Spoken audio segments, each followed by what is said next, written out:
వద్దనుకున్న పనే పదే పదే చేస్తున్నాను, తరచుగా బలహీన పడిపోతున్నాను అన్న. ఆ పాపం చేయాలని నాకు లేదన్నా, తప్పించుకోవడానికి చాలా ట్రై చేస్తున్నానన్నా, కానీ నేను చేసేస్తున్నానన్నా. అన్న మనసులో అసలు లేదన్నా, ఆ తప్పు చేయకూడదని ఉందన్నా, నేను చేయొద్దని ఉందన్నా, చేయాలని లేదన్నా, కానీ నేను ఎందో చేసేస్తున్నానన్నా, ఎందో అట్లా అయిపోతుందన్నా, ఎందో చేసేస్తున్నాను. నీకు తెలియకుండా ఎట చేస్తాను? అదేందో నాకు తెలియకుండా అయిపోతున్నాడు చెబుతారు. నీకు తెలియకుండా ఎట చేస్తాను? తెలుసు నీకు. దానికి కూడా పరిష్కారం చెప్తా. కొన్ని పాపాలు ఉన్నాయండి, మనం వదిలినా అవి మనం వదలవు, మనం వదులుదాం అనుకున్న అవి మనల్ని వదలవు. మనల్ని పట్టి పీడించే దయ్యాల్లాగా ఉంటాయి అన్నమాట ఆ పాపాలు. ఎన్ని రకాలుగా తిప్పలబడ్డా, ఉపవాసం ఉన్నా జయం రాదు, నిద్ర మేలుకొని నిద్రగాసి ప్రార్థన చేసినా జయం రాదు, అచ్చంగా ప్రార్థనలో ఒక వారం రోజులు గడిపినా జయం రాదు. అసలు ఏందో అర్థం కాదు. ఎందుకని నేను ఈ పాపాన్ని జయించలేకపోతున్నాను? ఒక నిరాశ వచ్చింది. నాకు చెప్తారన్నా, ఉపవాసం ఉన్నానన్నా గెలవలేకపోయాను, జాగార ప్రార్థనలో నిద్రలో మేలుకొని మొర్రపెట్టానన్నా జయం రాలేదన్నా, దేవుణ్ణి ఎంత వేడుకున్నానన్నా ఆ శోధన నుంచి తప్పించాయా అని ఎందో దేవుడు కూడా వదిలేశాడన్నా. ఏందోనన్నా దాన్ని మానుకోలేకపోతున్నాను, ఆ బలహీనతను విడి జయించలేకపోతున్నాను. నాకేందో అయిపోతుందన్నా, ఇక నేను ఎప్పటికీ జయించలేనా? మీరు ఉపవాసం ఉండమన్నారు, ఉపవాస ప్రార్థనలో ఉన్నాను. నిద్ర మేలుకొని మొర్ర పెట్టమన్నారు, మొర్ర పెట్టాను. డైలీ ప్రార్థన చేయమన్నారు, అసలు అంతకు ముందు కన్నా ఎక్కువ ప్రార్థన చేస్తున్నాను, కానీ నాకు ఆ శోధన పోవట్లేదన్నా. అది ఫలానాదాన్ని నేను చెప్పను, ఫలానాదాన్ని నేను చెప్పను. ఎవరెవరు ఏ బాధలు పడుతున్నారో మీకు తెలుసు, ఆయనకు తెలుసు, నాకేటి తెలుసు. కాకపోతే దేవుడు పలికిస్తున్న మాట నేను చెప్తున్నా. ఫలానాదాన్ని నేను చెప్పను, నీకు ఏ విధమైందో అది నీకు తెలుసు. అవి ఆ రహస్య పాపములు ఏవో, ఆ ఇచ్చలేవో, ఆ వాంఛలేవో, ఆ కోరికలేవో, ఆ పరిస్థితులు లేవో, ఆ వ్యసనాలు లేవో, ఆ త్రాగుడు బలహీనత కావచ్చు, గుట్కాల బలహీనత కావచ్చు, కైనీళ్ళ బలహీనత కావచ్చు, బీడీల బలహీనత కావచ్చు, సిగరెట్లు కావచ్చు, లైంగిక ఇచ్చలు కావచ్చు. మనం డిస్టర్బ్ అయ్యే శోధనలు చాలా ఉన్నాయి, వెంటాడుతూ ఉంటాయి, చిక్కుపోతూ ఉన్న పరిస్థితి ఉంటుంది. తప్పించుకోవాలంటే దారి అర్థం కాదు. జనరల్ ట్రీట్మెంట్స్ అన్నీ అయిపోతాయి. ఉపవాస ప్రార్థనలు, మామూలు ప్రార్థనలు, ఆల్ నైట్ ప్రార్థనలు అన్నీ జనరల్ ట్రీట్మెంట్స్ అన్నమాట, అన్నీ అయిపోతాయి. అర్థం కాదు ఏం చేయాలా. దానికి కూడా బైబిల్లో పరిష్కారం చెప్పాడు. ఏం చేయాలా అంటే పౌలు మహనీయుడు చెప్పాడు,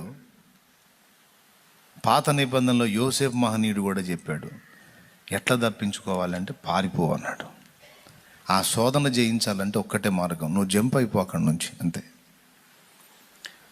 నువ్వు ఉపవాస ప్రార్థన చేసినా శోధింపబడే స్థానములో ఉండి దాని మీద నాకు జయమివ్వమంటే కుదరదు. కొంతమంది, సైతానా నన్ను శోధిస్తావా, 10 రోజులు ఉపవాసం ఉన్నా ఇంకేం చేస్తావే నువ్వు నన్ను అని, నువ్వు శోధింపబడే ప్లేస్లోకి వెళ్ళి అక్కడ వసంతాలు ఆడావనుకో, 10 రోజులు కాదు 10 నెలలు ఉన్నా సరే నువ్వు ఖచ్చితంగా తేడా పడతావు. ఖచ్చితంగా మార్చాలి, ఎస్కేప్ అయిపోవాలి అక్కడి నుంచి. దేవునికి స్తోత్రం కలుగునుగా. ఇది పౌలు మహనీయుడు చెప్పాడు. అన్నిటినీ ఎదిరించి పోరాడండి, ఎదిరించి పోరాడండి, ఎదిరించండి. అపవాదిని ఎదిరించండి, దురాత్మలను ఎదిరించండి, అన్ని ఎదిరించి పోరాడమన్న పరిశుద్ధాత్మ దేవుడు పౌలు ద్వారా కొన్ని విషయాల్లో జంప్ అయిపోండి అన్నాడు. పారిపోవటము కూడా విజయ రహస్యమే, యుద్ధములో ఒక తంత్రమే. భౌతిక యుద్ధాల్లో పారిపోతే ఓటమి, భౌతికమైన యుద్ధాలలో పోరాడకుండా పారిపోతే ఓటమి. కానీ ఆధ్యాత్మిక యుద్ధములో రివర్స్, పారిపోవటమే జయ జీవితం. పారిపోవటమే గెలుపు, అంతే, రివర్స్. ఎట్లా గెలుపైద్ది? ఫర్ ఎగ్జాంపుల్, యోసేపుని మీరు తీసుకోండి. ఆమె లైంగిక ఇచ్చ చేత శోధింపబడుతున్న స్త్రీ. ఆయనను అప్పటికి పలుమార్లు విసిగించింది. ఆ రోజు పక్కా స్కెచ్ గీసింది, స్కెచ్లో పడ్డాడు. ప్రార్థనాపరుడు, ఆత్మీయుడు. ఇంకా ఒక మాటలో చెప్పాలంటే ఆయన ఎంతో అద్భుతమైన వ్యక్తి కాబట్టి యెహోవా ఆయనకు తోడై ఉన్నాడు. ఎవరికి? యోసేపుకి. ఇంత గొప్ప వ్యక్తి, అవునా? ఇప్పుడు యోసేపు ఆయన్ని శోధించినప్పుడు పారిపోయాడా? అక్కడే ఉన్నాడా? పారిపోయాడు, అక్కడే ఉన్నాడా? మరి ఇప్పుడు యోసేపు నిగ్రహం గలవాడా కాదా? పట్టుదల కలిగినోడా కాదా? చెప్పండి. నిగ్రహం కలిగినోడా కాదా? నిగ్రహం కలిగిన వాళ్ళు చేతులు ఎత్తండి. నిగ్రహం గలవాడే అన్నవాళ్ళు చేతులు ఎత్తండి. గొప్పోడు, మహానుభావుడు. ఓరు చెప్పారు? నాకు తెలుసురా, నువ్వు చెయ్యి ఎత్తిస్తావు మళ్ళీ బుక్ చేస్తావని. ఓరు చెప్పారు నిగ్రహం గల్లోడని? నిగ్రహం గల్లవాడని తనను తాను అనుకున్నట్టయితే పారిపోడు, అక్కడే ఉండి ఆమె టచ్ చేస్తుంది అనుకుంటా అక్కడే ఉండేవాడు. దేవునికి స్తోత్రం. అర్థమైందా? నిగ్రహం గల్లోడైతే. కానీ లేడాడ, జంప్ అయిపోయాడు. అంటే అర్థం ఏంటో తెలుసా? తానెంత బలహీనుడో తనకు తెలుసు. దేవుడు తనకు తోడై ఉన్నాడని కూడా తెలుసు. అదే టైంలో తన వయస్సు, తన స్థితి, తన దేహంలో ఉన్న పాపం అది ఎంత బలీయంగా మనిషిని శోధిస్తుందో తెలుసో యోసేపుకి. అందుకే ఇప్పుడు ఏంటి దేవుడిచ్చిన ఆలోచన ఏంటి అంటే, ప్రభువా నిగ్రహం శక్తి నీ ప్రభువా, నిగ్రహం శక్తి నీ ప్రభువా, ఓర్పు నీ ప్రభువా, సహనమీ ప్రభువా, అయ్యా తట్టుకునే శక్తి నీ ప్రభువా, యవనేచ్ఛల్ని అణిచివేయి ప్రభువా అని ఇన్ని దేవుడికి చేస్తే దేవుడు అంటాడు, ఇంత సరుకు అవసరమా, నువ్వు ముందు అక్కడి నుంచి పోరా అంటాడు. ఇన్ని ఎందుకు నీ గోల? పక్కకు పోకముందు అక్కడ పక్కకు పో అంతేనా ప్రభు? ఏమి అవసరం లేదు బ్రో, ముందు పోవాయా పక్కకి. అరే అక్కడే కూర్చొని కొంతమంది ఏమంటారు, మమ్మల్ని శోధనలోనికి తేక దుష్టి నుండి కీడు నుండి తప్పించుము. పరలోక ప్రార్థన చేయండి అందరూ కలిసి. పరలోక ప్రార్థన చేయండి తొందరగా.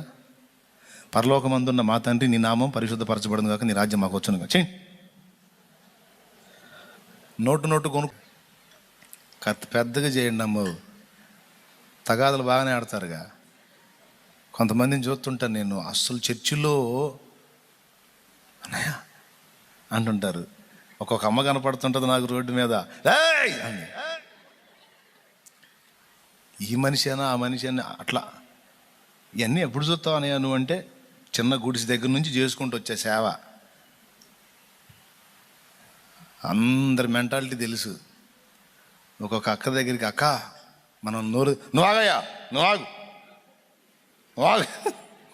అక్క, మనం పెద్ద సాక్ష్యం, అయ్యా ఆగు ఒక్కొక్క దానికి నువ్వు ఆగయ్యా.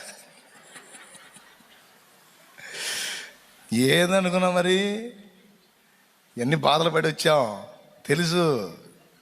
కాబట్టి నోరు తెరవండి అమ్మా. పరలోక ప్రార్థన చేయండి అది గట్టిగా, పెద్దగా చేయండి. వీళ్ళన్నా చేస్తారని వీళ్ళు కూడా చేయట్లే. పరలోకమందున్న మా తండ్రి, నీ నామం, నీ రాజ్యం, నీ చిత్తం భూమి అందును మాకు కావాల్సిన అనుదిన ఆహారం, మా పట్ల అపరాధం చేసిన వారిని మేము క్షమించిన ప్రకారం మమ్మల్ని శోధనలోనికి తేక. ఎట తప్పిస్తాడు? నువ్వు పోయి వాడు నేను శోధించే దగ్గర పోయి కూర్చొని అనుకుంటా సైతాన్ మొహం వేసుకొని నువ్వు పోయి పనికి మాలిన వ్యవహారాలన్నీ చేసుకుంటా నన్ను అక్కడి నుంచి శోధన నుంచి తప్పించంటే, క్రేన్ ఒకటి తీసుకొచ్చి నీకు తగిలిచ్చి ఇక లేపాలి అక్కడి నుంచి. దేవునికి స్తోత్రం కలుగును కాక. నువ్వు పనికి మళ్ళీ మీటిల్ ఎటు పక్క నుంచి వాడు నిన్ను శోధించే ఛాన్స్ ఉందో ఆ డోర్ క్లోజ్ చేసే. నువ్వు ఈ సెల్ ఫోన్కి నేను అందుబాటులో ఉంటే ఇందులో నుంచి మాట్లాడి నన్ను శోధిస్తున్నారంటే ఇస్త్రీ అవతల కొట్టు. పోతే పోయినాయి 10 ఏళ్ళు, పగలు కొట్టు. మళ్ళీ బీరువాలో పెడితే మనసు లాగిద్ది, మళ్ళీ తీసి వాడాలనిపించింది. పగలు కొట్టు. చిన్న సెల్ తీసుకో, నమ్మకస్తులకి 4 నంబర్లు ఇచ్చుకో, అవసరమైన వారికి. పనికి మనలతో కట్ చేసి పడేసాయి. నేత్రాశ పాపం ఎక్కువైపోయింది. సెల్ ఫోన్ ఉన్న కానీ ఊరికి అదే పనిగా చూస్తా ఉన్నానంటే చేయగలిగింది ఏం లేదు. మనసు రాయి చేసుకోవటం, చిన్న సెల్లు కొనుక్కోవటం, పెద్ద సెల్లు పగలగొట్టడం, చేయగలిగింది ఏముంది అని. అట్టగాలి అన్నయ్య నేను వాక్యాలు చూస్తానంటే అట్టయితే ఉంచుకో. దేవుని స్తోత్రం. వాక్యాలే చూడు జాగ్రత్తగా, బాగుపడతావు, బలపడతావు. ఏదైనా సరే నేను ఈ విషయంలో శోధించబడే అవకాశం ఉంది, ఆ స్పాట్లోకి వెళ్తే నేను డిస్టర్బ్ అయ్యే అవకాశం ఉంది, ఇక్కడ నేను బుక్ అయ్యే ఛాన్స్ ఉందంటే ముందు అక్కడి నుంచి ఎస్కేప్ అయిపోవాలి. ఇది కొద్దిగా వర్క్ చేయాలి అక్కడ. తెలుసు కొంతమందికి నేను ఇక్కడ కూర్చొని ఈ మీటింగ్ వేస్తే ఖచ్చితంగా నేను తేడా పడతానని తెలుసు. కొంతమంది ఉంటారు త్రాగుబోతు మహారాజులు. మనవాడు మానుకొని ఉంటాడు. ప్రార్థనకు వస్తా చక్కగా తెల్లటి బట్టలు కట్టుకొని బైబిల్ తీసుకొని కుటుంబంతో కలిసి ప్రార్థనకు వస్తా, హల్లెలూయా స్తోత్రం వందనాలు ప్రభు అనుకుంటూ వస్తుంటాడు చర్చికి. ఈ తయారవుతారు దెయ్యం బ్యాచ్. ఇదేందో కానీ తాగుబోతు వాళ్ళకి ప్రత్యేకమైన అనుబంధం ఉంటుంది. అసలు వాళ్ళ ఐక్యత, వాళ్ళ ప్రేమ, దేవుడి ప్రేమను చూపిస్తారు వాళ్ళు. వాడి దగ్గర డబ్బులు ఉంటే సింగిల్గా ఒక్కసారి కూడా ఒక్క తాగుబోతు తాగడుగా. మరీ భేద స్థితిలో ఉన్నాడు తప్ప కాస్త ఆర్థికంగా ఉంది అంటే అవకాశం ఉన్నంత వరకు నలుగురికి బోపిస్తానికి ట్రై చేస్తాడు. ఎందుకు అనుకున్నా? అవసరం ఉన్నప్పుడు నలుగురికి బోపిస్తే, లేనప్పుడు ఎవరినో ఒకరిని బాధొచ్చు. అది ఆ ప్రేమ రహస్యం. పిలుస్తారనమాట. మానుకున్నాడు, చక్కగా ప్రార్థనకు వస్తున్నాడు. బావగారు వెళ్దాందా అంటాడు. ఆడికి వెళ్ళాలేరా, ఈరోజు మనకు పని అయింది, కాస్త డబ్బులు వచ్చినాయి, అందరం కలిసి చిన్న పార్టీ పెట్టుకున్నాం, నువ్వు లేకపోతే ఎట్టా, నువ్వు రా అంటాడు. భక్తుడయ్యాడు కదా, మారిపోయాడు కదా. ఏమనాలా? హోటల్కి పిలిస్తే వెళ్ళి తిందాం, ఈ బార్ షాపులకి ఏమంటారు రెస్టారెంట్లకి వాటికి వీటికి రమ్మంటే ఈ పనికి మాలిన వాళ్ళని నేను రానురా. అంతగా మీకు ప్రేమ ఉంటే ఓ బిర్యానీ ప్యాక్ తెచ్చి నాకేం నేను తింటాను, అంతే, నేను రాను. కొంతమంది తెలుసు నేను బలహీనుణ్ణి, ఆ స్పాట్లోకి వెళ్తే నేను తేడా పడతాను, వీళ్ళు మామూలు వాళ్ళు కాదు అనుకున్నప్పుడు కట్ చేయి, అంతే. వాడి నుంచి పారిపో. అంతేగాని వాడితో నిలబడి పార్టీయా నేను మానేశాగా, నేను ఇప్పుడు వాటలేదుగా, నేను తాగట్లేదుగా, నాకు తెలుసులే బాగా నువ్వు తాగట్లేదుగా, నువ్వు తాగుతున్నాను మేము అన్నావు, నువ్వు మానుకున్న భక్తుడు అయ్యావు కదా అంటే అయ్యానుగా. ఇంతకేంది, ఎంత వచ్చింది? వాడికి వచ్చింది 1,00,000 రూపాయలు వచ్చింది అంటే. 1,00,000 వచ్చిందా? అబ్బో గట్టిగానే ఉంటుంది కదా పార్టీ, ఈసారి అది తెప్పిస్తున్నాం, అది స్పెషలో గుటకేస్తాడు అప్పుడే. గుటక స్పెషల్ అనేసరికి ఏం లేదు కానీ మానేశాలే, తాగట్లేదు. పాపం అమ్మాయి తెలిసినా కూడా ఊరుకోదు, ఎందుకు వచ్చిన గొడవ, సగం సందు. ఆయన నువ్వు ఆడుకొస్తే మేమేమో నీకేమైనా బలవంతంగా దాపిస్తామా, లేకపోతే నువ్వు ఆడికి వచ్చావని ఏమన్నా అక్కకి చెబుతామా? నువ్వు రావాయా, అది ఎందుకులే అని. అరే ఆ మెతకెందుకు, పొండిరా బాబు నేను రానంటే పోయిద్దిగా, ఎందుకులే అని అంటే వాడు ఇంకొంచెం పట్టుపడతాడు. ఇది ఎట్ట తెలుసు అంటున్నారా? అట్ట పోయి బుక్ అయిన వాళ్ళు చాలామంది ఉన్నారు, అందుకని చెబుతున్నాను నేను. నమ్మకంగా వెళ్తాడు చిన్నగా. ఏమనుకొని వెళ్తాడు? మనం వెళ్తాం కానీ తాగుతామా ఏమన్నానా, మనం తాగంగా అనుకుంటాడు. కానీ దుష్ట సాంగత్యం మంచి నడవడం జరుపుతాను ఉందిగా, పోతాడు. ఆ డార్క్ లైట్లు ఉంటాయి ఆడ, అందులోకి అడుగు పెడితేనే అదొక రకమైన వాతావరణం కనపడుతుంటుంది. ఇక అందులోకి ఎంటర్ అయిన తర్వాత కూర్చుని ఆ నలుగురితో, వాళ్ళేమో ఏదో తెచ్చుకుంటారు, వాళ్ళు గ్లాసుల్లో పోస్తూ ఉంటారు, ద్రాక్షరసము గ్లాసులో మిక్కిలి తళతళలాడుతుండగానే ఉందిగా సామెతల్లో, ఆకర్షిస్తూ ఉంటుంది. మనోడికేమో నల్ల థమ్సప్ ఒకటి పోతారు, ఇది తాగుతూ ఉంటాడు, ఏమనిపిస్తూ ఉండదు, ఆల్రెడీ తాగిన పేణం కదా, వాళ్ళు ఏం తాగుతూ ఉంటారు. ఏం బ్రాండ్ రా అంటాడు. ఏ బ్రాండ్ అయితే నీకెందుకులే, నువ్వు థమ్సప్ తాగు, నువ్వు థమ్సప్ పొడివే. అదే నాకెందుకులే, ఎందుకు నాకెందుకులే. చిన్నగా ఒక రౌండ్ తాగినాక వాడికి ఎక్కిద్ది, అటు కూర్చున్నోడికి ఒక గ్లాసులో పోస్తాడు, పోసి ఈడి ముందు తెచ్చిపెట్టి, బావా ఇది నువ్వు దాక్కపోతే నా మీద ఒట్టే అంటాడు. ఈ ముక్కు కోసం ఎదురు చూస్తుంటాడు. ఎందుకంటే అయిపోయింది పని.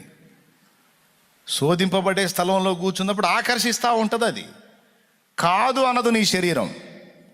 డ్రింక్ మీద పోల్చి చెప్పా, లైంగిక విషయాలు కూడా ఇదే వర్తిస్తుంది. అర్థం చేసుకోవటానికి ట్రై చేయండి. నేను చెప్పే విషయాలు నయానో భయానో నవ్వించో కవ్వించో ఒక ముఖ్యమైన సమాచారం మీ మైండ్లోకి తీసుకెళ్ళాలన్నది నా ప్రయాస. దేవునికి స్తోత్రం చెప్పండి. మద్యం మీద పోల్చి చెప్తున్నా, సకల విషయాలకి ఇంతే ఉచ్చు. అవతల మనిషి కొంచెం మెతక భావం కలిగి ఉన్నారు, వారితో నేను సంభాషిస్తే ఖచ్చితంగా తేడా పడతాను అనుకుంటే కట్ చేయాలి. అవతల వ్యక్తులు కట్ అయ్యే అవకాశం లేకపోతే నువ్వే కట్ అయిపోవాలి. కాస్త 10 కాలాల పాటు పవిత్రంగా బతకాలి, పరిశుద్ధంగా బతకాలి, భక్తి కాపాడుకోవాలి, దేవుని యొక్క నీతి నియమాల్లో ఉండాలి, మనశ్శాంతిగా ఉండాలి, సంతోషపెట్టాలి దేవుణ్ణి అంటే, బలహీనమైన పాపాల్లోకి వెళ్లకుండా కాపాడబడాలి అంటే తప్పదు. పారిపో, తప్పించుకో. ఈ రౌండ్లో కూర్చుంటే నన్ను బుక్ చేస్తారు. ఈ మనిషితో సంభాషణ చేశానంటే ఖచ్చితంగా నేను తేడా పడతాను. అన్యుల సంగతి అటుంచి విశ్వాసులైనా సరే, అన్న అనుకున్నా, అక్క అనుకున్నా, తమ్ముడు అనుకున్నా, చెల్లి అనుకున్నా, ఏదనుకున్నా సరే హద్దే. అది దాటిందా అంతే సంగతులు. ఇక ఘోరమైన నీచానికి దిగజారుస్తాడు సైతానుగాడు. ఇవ్వకూడదు ఛాన్స్. కట్ చేయాలి, తప్పించుకొని వెళ్ళిపోవాలి. ఎందుకు ఇంతసేపు చెప్తున్నానంటే, పౌలు మహనీయుడు చెప్పాడు, ఖాళీగా ఉండొద్దు, శ్రమపడు, సువార్థికుని పని చేయి, ప్రభు పని యందు పని కలిగి ఉండు, బిజీగా ఉండు.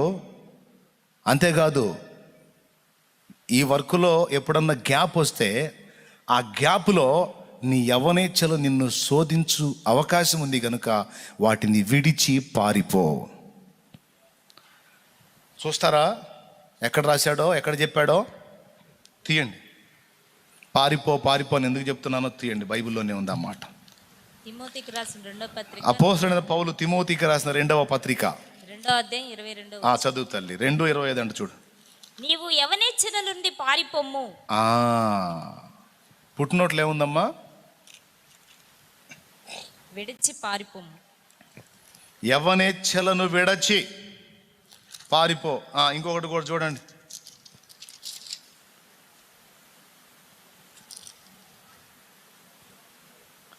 కొరింథీయులకు రాసిన పత్రిక